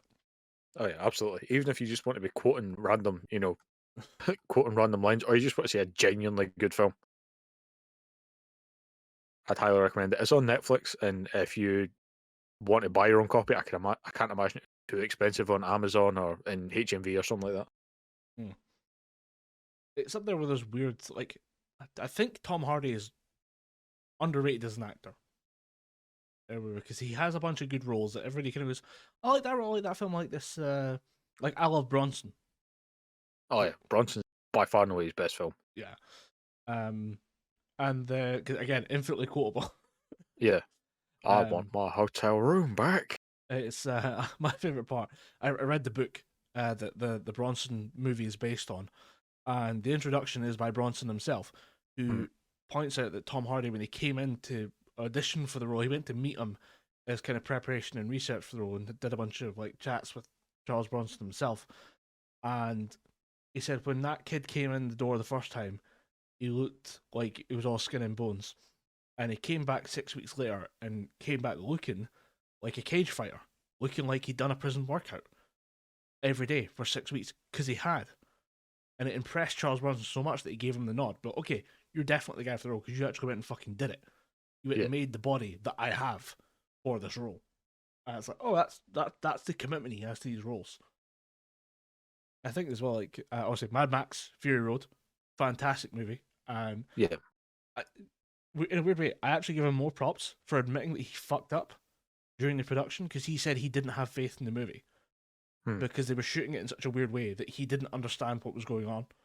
And then he says, when I actually sat down and watched it, he realised that he'd made a massive arse of himself and apologised to the director publicly. And I'm like, that is interesting. I can't imagine most people doing that. And then obviously, big fan of him in Peaky Blinders. And then whenever he shows up in other bits and pieces, I mean, everybody memes the shit out of the Bane performance because it's such a weird character. But it's a good character. He's a good performer. I mean, I will stand by his version of Bane as opposed to the Mexican wrestler one that we got on Batman and Robin. I actually really like Tom Hardy's Bane. I think he gets the intelligence of the character, because not many people realize that Bane is a genius, Yeah. and he manages to somehow look intimidating without venom. So Yeah. And it's interesting to see like what he can do. I want to watch more of his films. That's where I'm at right now with Tom Hardy. Is I've seen a bunch of stuff that he's been in, but I want to see more. And it's very rare for me to follow an actor like that, whereas I prefer normally to follow directors to see what they're doing. I mean, incidentally, one of my favourite Tom Hardy films is actually Inception. I've not seen that. I just think think he's pretty good in the film. He plays a very kind of, if I remember it, quite a posh guy, but his approach to the whole heist thing is just no nonsense. Like at one point, they're getting attacked from across the roof, and they're using just sort of regular sniper rifles. And Joseph Gordon-Levitt's character tries to use a pistol to shoot them. So then Tom Hardy appears behind him and says, "Don't be afraid to dream a little bigger, darling." And then obviously you've got him as Eddie Brock and Venom in his Venom verse, I guess. Don't know if he really counts as part of the MCU anymore or whatever the hell's going on there. He's also appearing in a lot of older war films. That's just kind of how you make your bones roll as a British actor. Is doing stuff like Dunkirk, and appearing in a bunch of other stuff like that. But yeah, he's been in a decent amount of stuff. Oh, Warrior as well. I think I have the DVDs for that somewhere. But yeah, I think every British actor has to appear at least in some of the World War II mythology that we have these days. But does he pass the test of the true British actor? And has he been in the bill?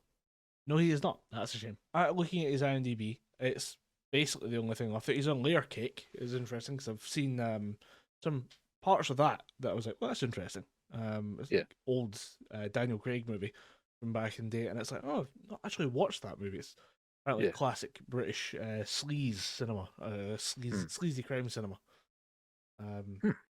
Though there was a film I was interested in, and it's weirdly enough tied to Bronson in a way, and it was it's the guy who directed Bronson. It's called Nicholas Winding Refn, and he's a weird director who's made some stuff that has actually been genuinely mind-blowing.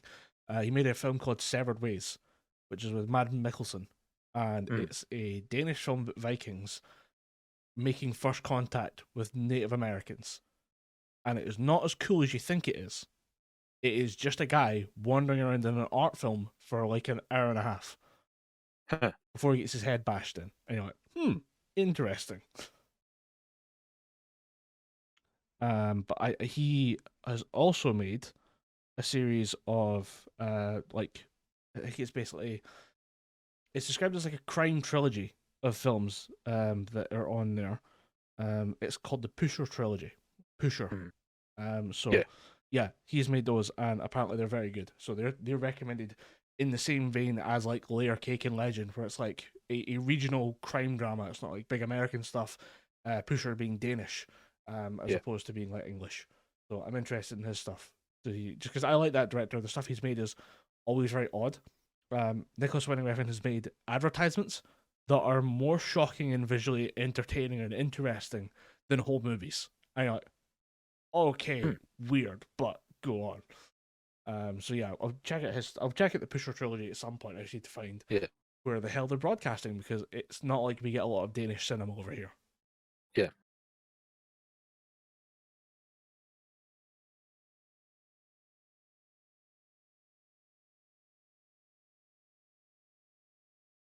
Although we do get obviously through Disney Plus, they, having bought Fox, got Fox Searchlight, which is their kind of like mini. It's not quite indie productions, but it's like if they don't want to put the main Fox brand on it, it's not. They'll just slap Searchlight on it.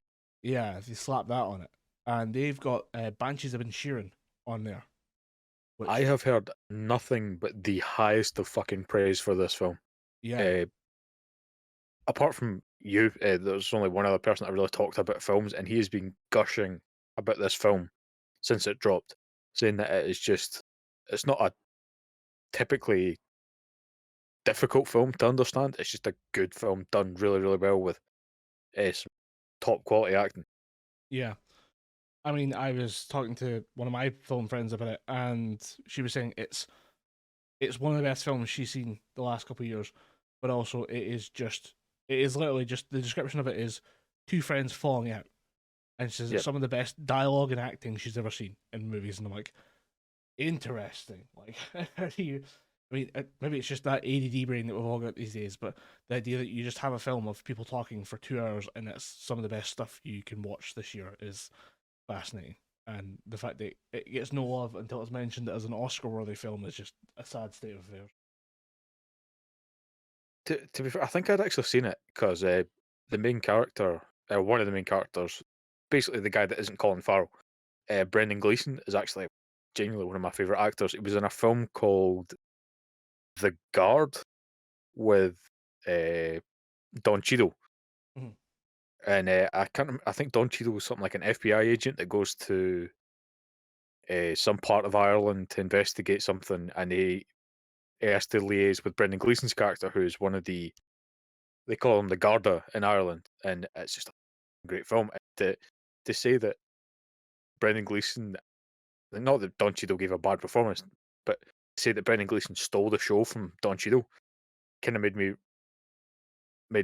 want to go and see the film. Then I watched it and I was like, oh shit, this guy is actually, he does steal a few scenes from Don Cheadle. And to see that he was doing a film with Colin Farrell set in Ireland, I was like, yep, I'm watching this. It's too good to pass up. I think most people are familiar with Brendan Gleeson as the Mad Eye Moody in the Harry Potter series. And then you see him, you realize, like, okay, I like that actor. I wonder where else he is. And he just keeps showing up in places. And you're like, oh shit, he's been everywhere for years. And you've just, as a younger person, you didn't really pay attention. But when you get to that kind of like a bit more mature film watching stage, you're like, oh, I really like his performances. I know he's in, I know he's done stuff with the Coen brothers, but I like him in Martin Scorsese's Gangs in New York. Oh yeah, I was going to say, if you say Paddington, I'm going to run on Lithgow and kick in the bullets. Just, hey, Colin, can you wait a minute? Yeah, sure, no worries, Dom. Just the pitter patter of feet, getting closer and closer and closer, and then just whack right in the nuts. Yeah, I'd sign off using your microphone now. Just get the bus home or something. No, in Gangs in New York, he is phenomenal in that. Yeah, that is one of those films where like everyone in this is doing 110%, and it is paying off. Yeah. Although Daniel Day-Lewis is just like, I'm gonna go insane, and you're gonna watch.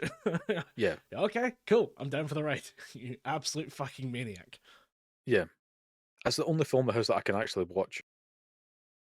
Because it's that good a film. I'm not a fan of Daniel Day-Lewis. I'm just like, just try acting, you fuck. I need to actually see if I've seen it. It might be one of those things where I may have only seen this film, but I just know I've seen him in scenes, and he's very good. Last of the Mohicans, I've seen that. Yeah. There Will Be Blood. I'm due to watch that very shortly. There Will Be Blood's good, and it's a random showing of the guy that played the Riddler, Paul Dano. He's in that. Ah, interesting. And I didn't realise until I went back and watched it recently that it was him. Oh, yeah. He's in The Age of Innocence as well, which is a Martin Scorsese film that I'm due to watch. But it's for some reason it's like all of Martin Scorsese's films are these like down gritty films about crime and morality and Catholicism, and then for some reason he's like, I'm going to make a period piece about romance. And you're like, okay, buddy, go for it. Yeah, you do you, man. You've earned it. Go for it, I guess. So yeah, I'll be watching that. I'll be watching that at some point. But no, I really haven't seen much of Daniel Day-Lewis stuff other than Gangs of New York and then Last of the Mohicans, which are both just really good films. Although I heard he retired or something, or he's just not interested in acting as much anymore because the usual shit. There's nothing that's good. Nothing good has come my way and stuff like that. Yep, he is described as a retired English actor. He's almost 65, which just doesn't seem right. But go on. Is he English? Yeah. I thought he was American. You would never know. Yeah. He's just so good. But yeah, he has been around for earliest film that I've got recorded as is 1982. So yeah, 40 years of acting. I'd probably pack it in as well. Yeah. And that's the thing as well is retire as the greatest. Just leave. Just walk away and be like, all right, boys, done my shift. You guys pick it up from here. Yeah. Good luck. I'm gonna go get a sandwich. You guys pick it up. Yeah. Speaking of retiring as the greatest, Tom Brady is done with the NFL again, apparently. But Didn't he retire recently? he retired a couple years ago, and then that was after he left the Patriots. Said probably done with football. But yeah, I think we just announced my retirement, and then comes back at retirement to play for the Tampa Bay Buccaneers for a couple seasons. Won the Super Bowl as a Buccaneer, his first year there, which is like, damn, that is a flex and a half. Because you assume it's always been the Tom Brady, Bill Belichick partnership, like that New England Patriots staff, the team, like that unit wins Super Bowls, and for Tom Brady to turn and say, actually, I can win them with someone else, so kinda the greatest of all time again. Suck it. You're like, okay, respect. I respect the game on that one. But he has retired again after a pretty bad season, and it's been one of those things of if he'd actually stayed. I mean, if he retired after doing the first one with Tampa Bay, it would have been the funniest thing you'd ever seen in your entire life. Like just to walk in, mic drop the entire NFL, and be like, "Hey, I win Super Bowls playing pickup games. Fuck you," and then walk away at that point. That would have been funny. But he's now officially just saying, you know what, I'm not who I used to be. I'm retiring. Might as well just go enjoy time with my kids. And you're like, yeah, fair enough. He also got divorced last year, so yeah, I mean, I imagine his priorities might have shifted a bit. So yeah, I mean, Yeah, I was going to say, didn't he get divorced because his wife said something along the lines of, it's football or me? if he did, I don't know the ins of that. I try not to follow too many celebrity scandal cases. It just ends Yeah, I up being suppose. trash. But yeah, it wouldn't surprise me. I mean, he's been in the NFL for so long. People who have been born after he started his career are now playing against him. Imagine being a coach that you coach some of like the under-20s or something like the under-18s at club level, and then you go and play for say Scotland or something like that, and there's a little fucker lining up against you, but he's like 8 times the size of you now because he's done nothing but eat steak and drink protein shakes. And it's not that Tom Brady was that bad. It's just that he now looks like the average quarterback. And I'm like, Yeah, okay. Again, one of the greatest, great at working in a team, but at the same time, do you really want to be average on an NFL pitch these days? It's getting pretty fucking yeah, violent out there. I wouldn't want to be like, if I'm feeling a bit off, I'd be like, I'm gonna phone in sick today. yeah. I don't feel like getting my skull caved in. Fuck this. Although, speaking of which, we're recording tonight on the 12th of February. That means it's Super Bowl night tonight. The game starts for us here in the UK at 11 o'clock at night. Um, I went to bed late last night and woke up at 8 a.m. to go to work. So it's going to be a rough evening for me, but I'm going to try and stay up and watch the game. Fuck. Yeah, Eagles versus Chiefs. So Philadelphia Eagles versus Kansas City Chiefs. If I was making a prediction, if I was betting with my own money, I'd say the Eagles because I think they have the advantage in general. However, the mind says the Eagles, the heart says the Chiefs because I want Patrick Mahomes to win. I like that guy. He's very talented. I mean, Tom Brady is leaving. I want to see. I think he's the next big thing in the quarterback position, and I want to see him get that big fat trophy as a kind of like a marker on history. So I mean, put it this way: the game where he had an ankle injury recently, the game where he got the injury, he didn't stop playing after the injury. He was doing these jump shots where he's like jumping to throw the ball, which is Mhm. very hard to do because you need perfect technique. He was doing that off the right ankle. The right ankle is the one that got damaged. So he just switched to the left one. How much you have to practice to get that good? It's insane. He has committed himself to football in a way that is just so admirable. And yeah, I think he's been touted as the next big thing for a couple of years. I'd like to see him actually pull it off because it's overdue. I think he's deserved it at this point. I'd like to see him win. The Eagles won it recently, I think a couple of years ago, so it's not like they're missing out in a big way. And also, Eagles fans kick off like it really kicks off. I don't know if you watch It's Always Sunny in Philadelphia. Yeah, I've actually went back to finish the seasons that I didn't watch, so I just ended the Ireland saga, I guess. Yeah, the Irish Ireland season's series. weird. I like it though. Yeah, it's a good one. It's not bad. The COVID jokes don't really land all that well though, in my mind. but they actually used footage because obviously they're fans of Philadelphia. The show's always shot there, so they have Yeah. Philadelphia fans. They included the Philadelphia Eagles win a couple years back in part of the show, and included footage, and you see how passionate the fans are because Philadelphia gets nothing. Like it really, it's one of the places. Like if it wasn't for Ohio, like if it wasn't for Cincinnati, people would shit on Philadelphia so much. Yeah. Your most famous person is a fake character from the Rocky movies. That's the best thing they've got. It is Yeah. a fake character. So people shit on Philadelphia. So I mean, it's nice to see them win. They kind of like it, but the Chiefs have had a rough couple of years, and they've been so good for the last couple of years as well. And Mahomes has been a big part of that. You kind of want to see them nail it, but if I was putting my money on it, I'd pick Eagles. It's a shame, but I think the Chiefs have enough kind of like magic tricks up the sleeve that they could possibly pull it off. So I mean, I'm going up there to watch this game and or watching it with my parents because they watch the NFL as well, and Yeah. I think it's actually be a good game. I'm really hoping. And admittedly, I'm probably going to edit this episode tomorrow. So if this all is just replaced with beeps, you know what happened, right? Yeah. If any of the audio says, I'm really looking forward to the Eagles for winning.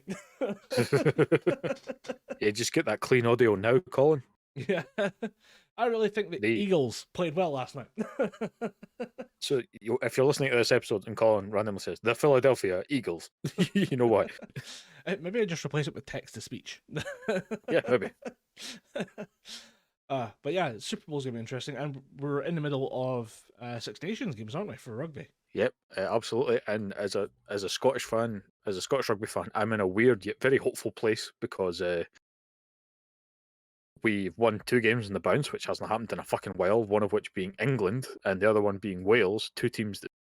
One team that we're sort of getting a leg up on in terms of, we can compete with them on a more even plane, and another team we haven't beaten in 12 years. In 12 matches, we haven't beaten Wales in a while. I mean, to be fair, the Welsh team was the best on the planet for a good couple of years. And it was... Yeah, and now they're being kind of pushed down into the rankings. And the fact that we beat them 35 points to 7, we held Wales, who have won the Six Nations a few times. I think they won it last year, and France won it last year, Wales won it the year before. We held this team to 7 points for 80 minutes is fucking unreal. The fact that we defended that well it's scary to me, it's mind-boggling to me. Yeah, and the defense for Scotland's rugby is always the thing. We're like, are you fucking kidding me? Again, really? You're going to drop that ball again? You're going to land that pass or miss that tackle again? To an extent, that's what it used to be. But now it's just Scotland are genuinely probably defensively the scariest team in the competition, because attacking wise, we've got some good attackers, but we give away so many fucking penalties because we drop, like you said, we drop the ball in attack constantly. But to then realise that that's a weak point of our game, we just stonewall, like iron fucking steel wall out the opposition for that length of time until they get so tired where they drop the ball.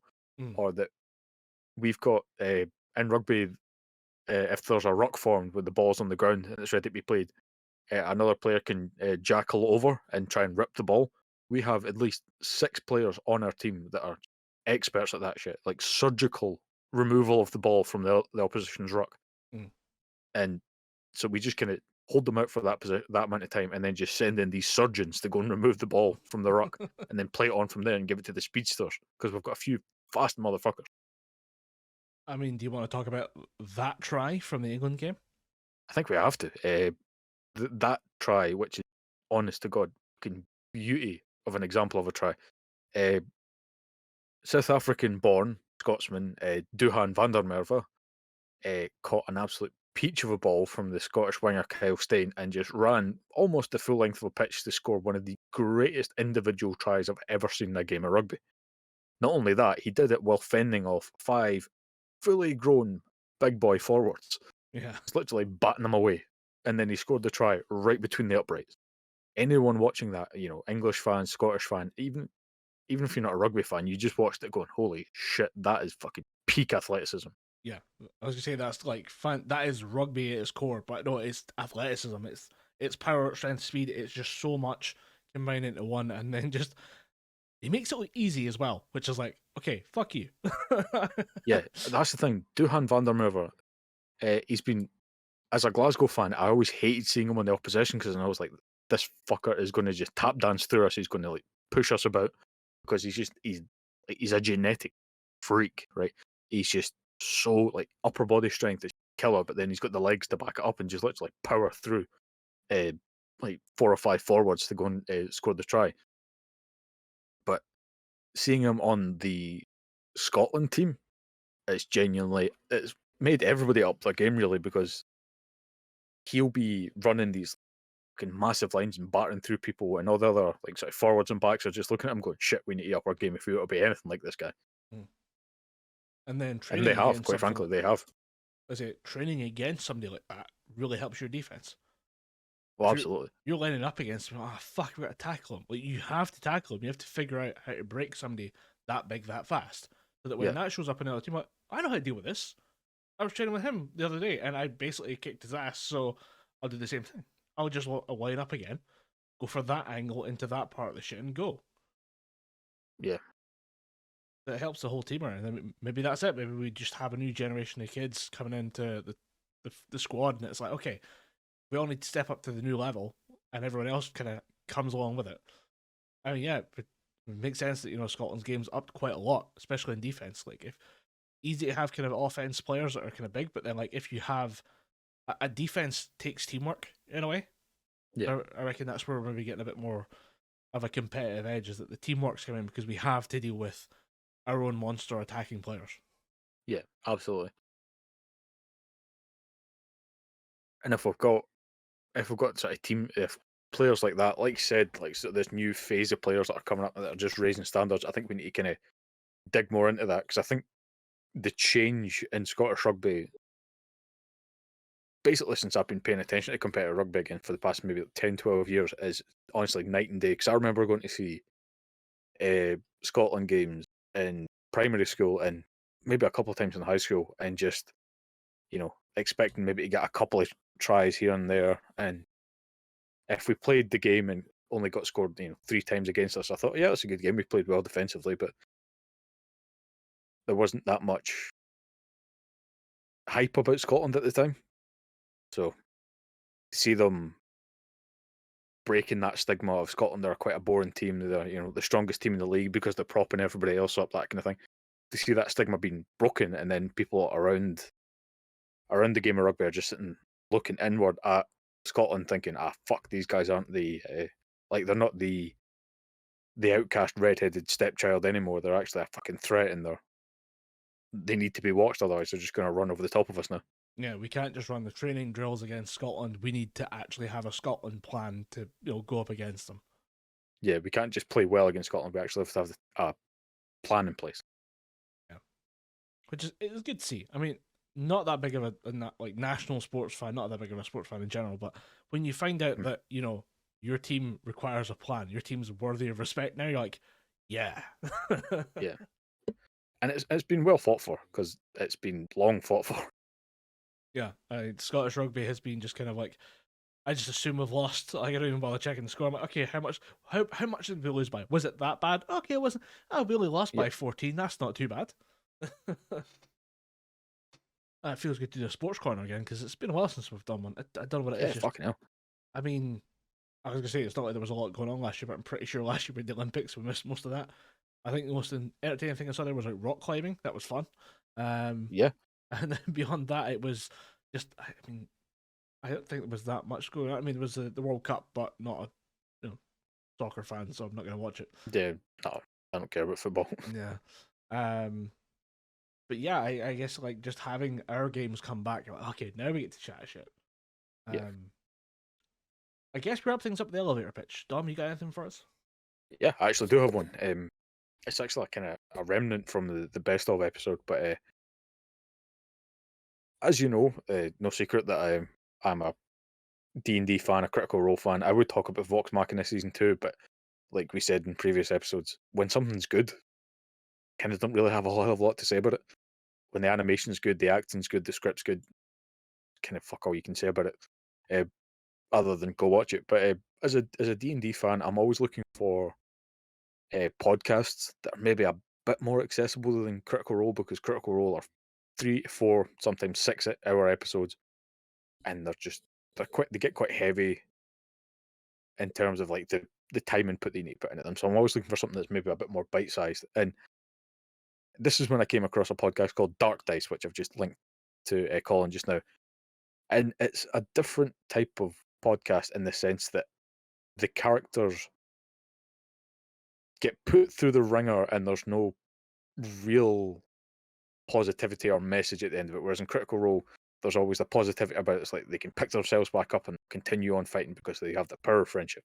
There's always a lightness in Critical Role. None of that in Dark Dice. Dark Dice, literally, they're putting in a possible situation, and their stress and their sanity levels, their stress levels are all put to the test. Their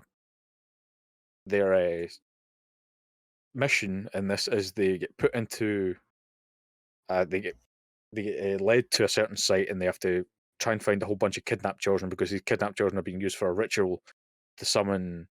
I think they call it the false god or something like that. Typical D&D stakes, but all the way through the game, the DM asks them to do sanity checks.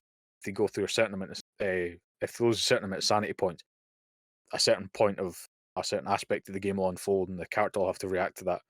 And it's the good thing about it for me is the longest an episode goes is 58 minutes. Sometimes episodes are only about half an hour, which is absolutely perfect.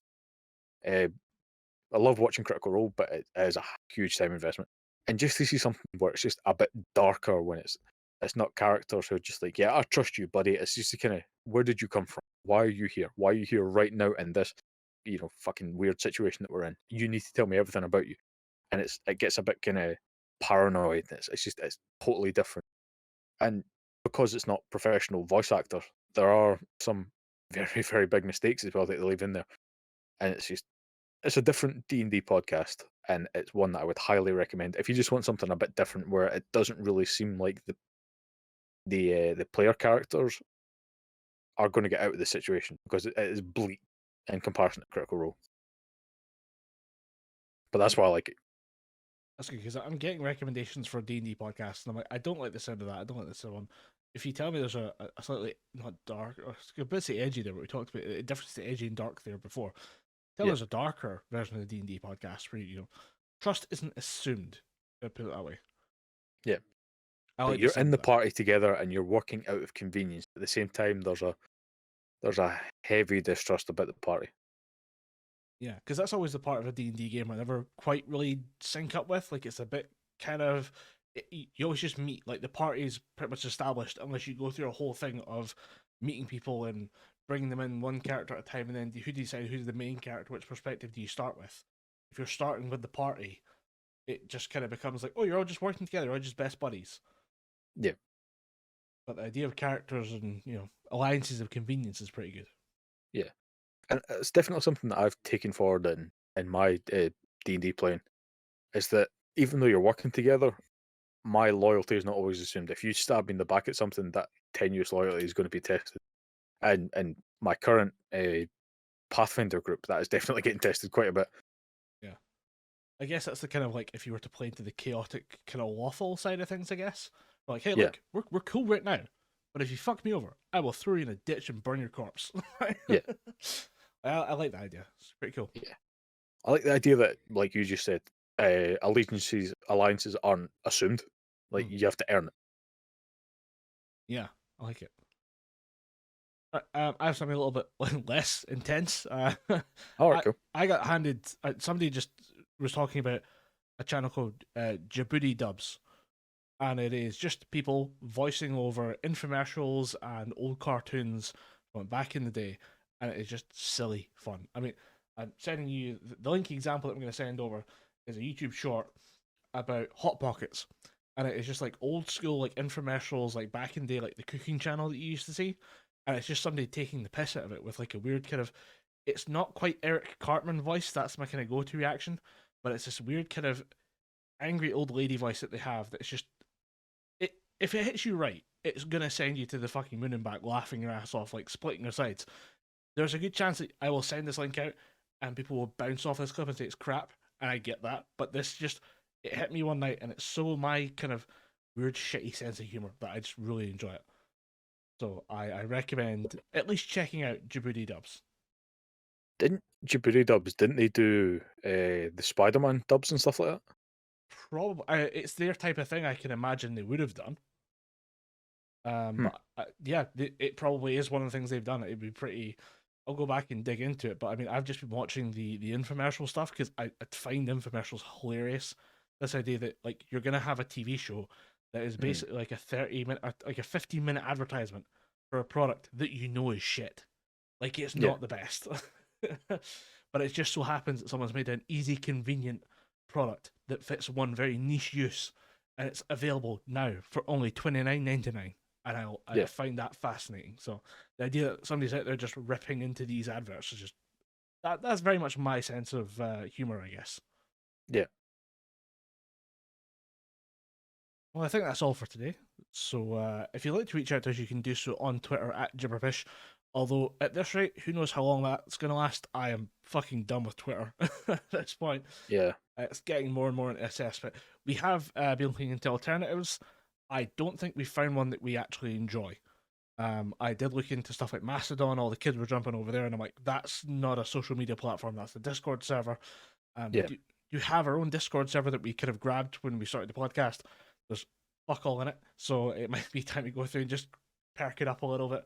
Maybe share the link to that in case you're using Discord and interested in hanging out with us a bit more. We have we do still have the email address, so you can email us in at gibberpishpodcast@gmail.com. If you find anything that you recommend as a social media platform, I'd love to hear from you, because we're running out of ideas, and I don't think we can do Tumblr. I don't think we're welcome there for some reason. No, I mean, you don't want to go to Tumblr. No, I don't want to go for Tumblr for so many reasons. But yeah, you can reach out to us through those methods at the moment. And again, if you have any recommendations for a social media platform or just a nice place to hang out, we're open to recommendations. But in the meantime, I've been Colin Graham. I've been Dom Anderson. And we've been talking Gibberpish.